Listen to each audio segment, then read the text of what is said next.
Right Bharat, ఇక నాగ్పూర్లో అల్లర్లతో అంటే పరిస్థితిని ఎలా చూడొచ్చు? అంటే అన్ఫార్చునేట్ ఇన్సిడెంట్.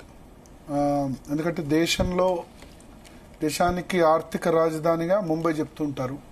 అటువంటి మహారాష్ట్రలో రెండవ అతిపెద్ద నగరం నాగ్పూర్ కదా. తర్వాత మహారాష్ట్ర నుంచి దేశంలో ఇప్పుడు అత్యధిక రెవెన్యూ జనరేట్ అవుతుంది. సో ముంబైలో ఏ విధంగా ఉన్నాయి, ముంబై పూణేలో ఏ విధంగా జనరేట్ అవుతుందో నాగ్పూర్లో కూడా ఉంది. అటువంటి చోట మత ఘర్షణలు ఇటువంటి చోటు చేసుకోవడం అన్నది చాలా అన్ఫార్చునేట్ ఇన్సిడెంట్గా చెప్పాల్సి ఉంటుంది. ఏం జరిగిందంటే ఇటీవల మనకు చావా సినిమా వచ్చింది కదా. చావా సినిమా ఛత్రపతి శివాజీ మహారాజ్ తనయుడు సంభాజీ మహారాజ్ గురించి చరిత్ర. చావా సినిమా దేశవ్యాప్తంగా చాలా పెద్ద హిట్ అయింది. మీరు చూసే ఉంటారు, విక్కీ కౌశల్ హీరోగా. నేను సినిమా చూడలేదు, బట్ స్టోరీ కానీ అది కానీ విన్నాను. ఆ Chhaava cinema not only Maharashtra, దేశంలో అన్ని ప్రాంతాల ప్రజలు కూడా సంభాజీ మహారాజ్ గొప్పతనం గురించి వాళ్ళు తెలుసుకునే ప్రయత్నం చేశారు. అంటే ఏంటి, చావా సినిమా పెట్టిన చిచ్చు వల్లే నాగ్పూర్ తగలబడుతుంది? రెండు గ్రూపుల మధ్య సినిమా పెట్టిన చిచ్చు అని నేను అనను. ఇప్పుడు చావా సినిమాలో ఏం చెప్పారు, సంభాజీ మహారాజుని ఏ విధంగా ఔరంగజేబు క్రూరంగా హింసించి చంపాడో చెప్పారు కదా.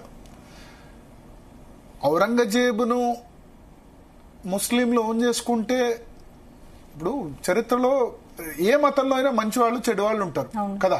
హిందూ మతంలో మంచి వాళ్ళు ఉన్నారు, చెడు వాళ్ళు ఉంటారు. క్రిస్టియన్లో మంచి వాళ్ళు ఉంటారు, చెడు ఉంటారు. ముస్లిం మతంలో కూడా మంచి వాళ్ళు ఉంటారు, చెడు వాళ్ళు ఉంటారు. ఇప్పుడు మీరు అక్బర్ అన్నారనుకోండి, కొంత అక్బర్ గురించి టాపిక్ చేసినప్పుడు ఎవరు పెద్ద నెగిటివ్ మాట్లాడేవాళ్ళు ఉండొచ్చు. కానీ అదే ఔరంగజేబు వచ్చేసరికి ఏమంటారు, ఔరంగజేబు చాలా మంది హిందువుల్ని ఊచకొతకు వచ్చాడు, మతం మార్చమని బలవంతం చేశాడు కదా. నాట్ ఓన్లీ హిందువులు, సిక్కు మత గురువు తేజ్ బహదూర్ సింగ్ ని తలకాయ నరికి చంపాడు మతం మార్చుకోకుంటే ఔరంగజేబు. సో చరిత్రలో ఔరంగజేబుకు ఆ పేరుంది. తండ్రిని జైల్లో పెట్టాడు అధికారం కోసం. ఎవరు తండ్రి? షాజహాన్. సో చెడు పేరుంది ఔరంగజేబుకి. ఇప్పుడు ఏ మతంలో అయినా నేను ఇంతకుముందు చెప్పినట్టు మంచి వాళ్ళు చెడు వాళ్ళు ఉంటారు. ఇస్లాం మతం లేకపోతే ముస్లిం మతంలో అబ్దుల్ కలాంని ఆదర్శంగా తీసుకున్నారనుకోండి, ప్రతి ఒక్కళ్ళకి అబ్దుల్ కలాం ఆదర్శం కదా. హిందూ మతంలో ఉన్నవాళ్ళు కూడా ఒక మిసైల్ మ్యాన్ గా, ఒక సైంటిస్ట్ గా, భారత రాష్ట్రపతిగా ఉన్నవాళ్ళు. సో ఔరంగజేబుకు సంబంధించి ఆయన చేసిన దాన్ని చరిత్రలో చూపించారు. ఆయన చేసిన దాన్ని ఇది చేసిన తర్వాత విశ్వ హిందూ పరిషత్ లేకపోతే బజరంగ దళ్ యాక్టివిస్టులు మొన్న ఒక ప్రదర్శన జరిపారు నాగ్పూర్లో. ఏంటంటే ఔరంగజేబ్ సమాధిని తీసేయాలి, ఔరంగజేబ్ సమాధిని ఇక్కడి నుంచి రిమూవ్ చేయాలని ప్రొటెస్ట్ చేశారు. ప్రొటెస్ట్ చేసిన తర్వాత ఒక 200-300 మంది ప్రొటెస్ట్ చేశారు, విశ్వ హిందూ పరిషత్ కానీ బజరంగ దళ్ కానీ. అది చేసిన తర్వాత సాయంత్రం సడన్ గా ఒక పుకారు మొదలైంది.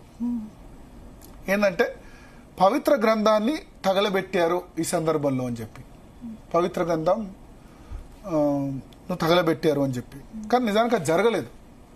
సో ఒక పుకారు మొదలై మొత్తం ఇక రోడ్ల మీదకి వచ్చేసి, నాగ్పూర్లో ఇక్కడ మనం చూస్తే గనక మొత్తం మనం వస్తే గనక రోడ్ల మీద ఉన్న వాహనాలను తగలబెట్టారు. 33 మంది పోలీసులు ఘటనలో గాయపడ్డారు. అంటే ఒక వర్గం పూర్తిగా రెచ్చిపోయింది. ఇంకా ఇంకో వర్గం వారికి సంబంధించి పూర్తిగా వాహనాలని అన్నిటి కూడా ధ్వంసం చేశారు. జరిగిన హింసాత్మక ఘటనలు కానీ ఈ అల్లర్లు కానీ పక్క ప్లాన్ ప్రకారమే జరిగింది.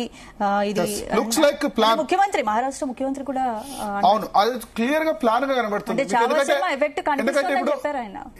ఎందుకంటే అక్కడ ఒక వర్గానికి సంబంధించిన వాహనాలు మాత్రమే ధ్వంసమయ్యాయి, ఒక వర్గానికి సంబంధించిన వాళ్ళే గాయపడ్డారు. తర్వాత ఈ కీ అక్యూజ్డ్ ఇప్పుడు ఫహీం ఖాన్ ను కొద్దిసేపటి క్రితం అరెస్ట్ చేశారు. అరెస్ట్ చేసిన తర్వాత చాలా విస్తుపోయే విషయాలు ఏంటంటే 33 మంది పోలీసులు గాయపడితే పోలీసుల్లో ఉమెన్ పోలీసులు కూడా ఉన్నారు. ఉమెన్ పోలీసుల పట్ల అసభ్యంగా కూడా ప్రవర్తించారట, మహిళా పోలీసుల పట్ల లైంగికంగా వాళ్ళని ఇష్టం ఉన్నట్టు తాకడం. అంటే మాబ్ వచ్చేసింది. ఇంకా వేల మంది రోడ్ల మీదకి వచ్చి పోలీస్ స్టేషన్ల మీద వాటి మీద దాడి చేసి, ఇప్పుడు ఏమైనా అక్కడ ఫైరింగ్ చేశారనుకోండి, ఏం చేస్తారు, మా వాళ్ళని చంపారు ఫైరింగ్ లో అని మళ్ళీ ఇంకా పెద్ద అవుద్ది. సో పోలీసులు కూడా ఏం చేయాలి, అక్కడ రిస్ట్రైన్ సంయమనం పాటించాల్సిందే. వాళ్ళకి అన్ని రాళ్ళు ఎలా వచ్చాయి అది చూడండి, ఆ విజువల్స్ లో ఎన్ని వెహికల్స్ తగలబడ్డాయి, రాళ్ళు ఎలా వచ్చాయి, ఏ విధంగా వచ్చాయి, ఏందన్నది జరగలేదు. సో ఇప్పుడు ప్రొటెస్ట్ చాలా చేస్తారు, ఔరంగజేబు సమాధిని తీసేయండి, లేకపోతే ఇది చేయండి, లేకపోతే ఇంకే ఏదో ప్రొటెస్ట్లు అన్ని జరుగుతూ ఉంటాయి. జరుగుతున్నప్పుడు ఇక్కడ దాదాపు జేసీబీ మెషిన్లు వెహికల్స్ మొత్తం. ఇది ఇంకోటి కొద్దిమంది ఏం చెప్తున్నారంటే ఆర్ఎస్ఎస్ హెడ్ క్వార్టర్, అంటే ఆర్ఎస్ఎస్ ఎక్కడ పుట్టింది? నాగ్పూర్లో. ఆర్ఎస్ఎస్ హెడ్ క్వార్టర్ ఢిల్లీలో ఉండదు, ఢిల్లీలో కార్యాలయం మాత్రం ఉంటుంది. RSS head quarter Nagpur. So Nagpur సంబంధించి నాగపూర్లో ఈ అల్లర్లు చేసి మేము ఎక్కడైనా చేస్తాం, ఆర్ఎస్ఎస్ హెడ్ క్వార్టర్ ఉన్న చోట కూడా అల్లర్లు చేస్తాం అని ఒక సిగ్నల్ పంపించడమే ఈ చర్య ప్రధాన లక్ష్యంగా కనబడుతుంది.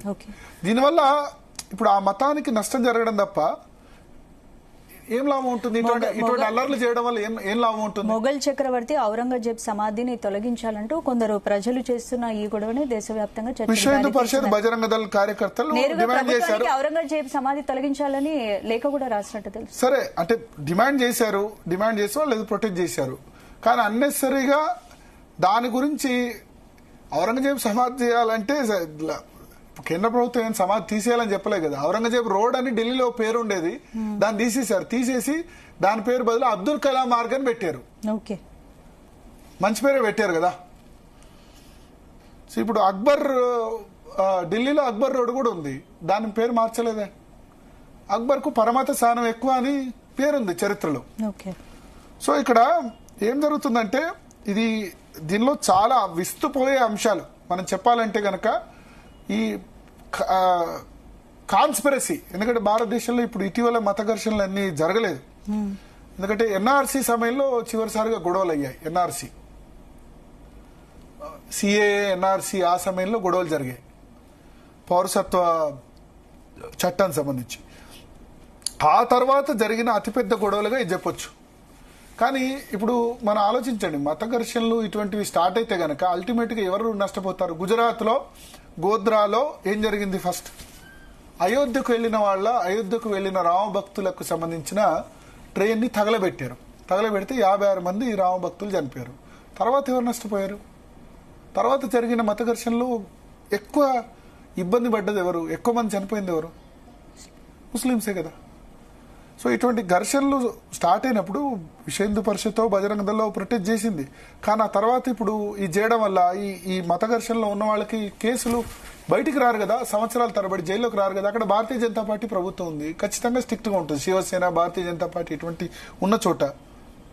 సో ఈ మత ఘర్షణలు జరిగితే గనక అల్టిమేట్ గా మైనారిటీ వర్గం నుంచే ఎక్కువ ఎఫెక్ట్ ఉంటుంది. మహారాష్ట్రలో ఇప్పుడు వాళ్ళు సోషల్ మీడియాలో ఏం క్లెయిమ్ చేసుకుంటారంటే ఆర్ఎస్ఎస్ హెడ్ క్వార్టర్ లో ఉంది నాగ్పూర్, దాని మీదే మేము దాడి చేయగలిగాం, ఎక్కడైనా చేయగలుగుతాం ప్రపంచంలో. అన్ని రాళ్ళు ఎక్కడి నుంచి వచ్చాయో, రాళ్ళు విసిరేశారు, మోటార్ సైకిల్ తగలబెట్టారు మనకు. ఎందుకంటే చాలా సెన్సిటివ్. ఇప్పుడు 1993 bomb blast, Dawood Ibrahim role ఉన్న తర్వాత కూడా ముంబైలో ఏ విధంగా మారణకాండ జరిగిందో చూసాం. సో అన్నెసరీ ప్రొవొకేషన్ అని నేను చెప్తాను. చావా సినిమా చూశారు, అది హిట్ అయింది, ఓకే. వాళ్ళు ఏదో డిమాండ్ చేశారు ఔరంగజేబ్ సమాధి తీసేయాలి. ఔరంగజేబ్ సమాధి తీసేయాలంటే అంత పెద్ద తీసేసిందా కేంద్ర ప్రభుత్వం? ఏమన్నా దాని మీద ఏమైనా నిర్ణయం తీసుకుందా? తీసేయలే కదా. సో కమ్యూనల్ హార్మోనీ ఇటువంటి ఇన్సిడెంట్స్ ద్వారా దెబ్బతినే అవకాశం ఉంది. Unnecessary provoking. నాగ్పూర్ లో విశ్వ హిందూ పరిషత్ మరియు బజరంగ దళ్ ఫస్ట్ మనం అడుగుదాం. విశ్వ హిందూ పరిషత్ నుంచి రావినూతల శశిధర్ గారు ప్రస్తుతం మనతో ఫోన్ లైన్ లో సిద్ధంగా ఉన్నారు. శశిధర్ గారు నమస్తే భారత్ గారు. శశిధర్ గారు, ఒకటి